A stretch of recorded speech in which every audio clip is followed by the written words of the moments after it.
Friends, tonight if you will call upon the name of Jesus, He will save you. CROISADE VOAVONJY Toamasina.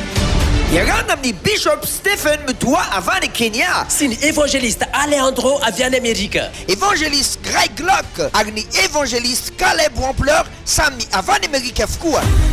Toy izao fandaharam-potoana. Ny zoma fa 4 asabotsy fa 5 alahady fa 4 ny volana jolay 2024 samy manomboka amin'ny rora sasany tolakandro. Eo amin'ny tokotany malalaka stade Mabarika 5. Ajavona ny aretina rehetra, Ahiratra ny jamba, hitsangana amin'ny malemy, alady ny marenina. Eto ary ny fianakaviana rehetra sy ny namany fa avelona Jesosy. Iarahana amin'ny Joseph Daf, Revival Messenger Tamatavy, feo iray ary ireo antoko-pihira ara-pilazantsara malaza eto Toamasina. Tongava maro fa Andriamanitra tsy mba manavakavaka. Tsy misy ny vidim-pidirana.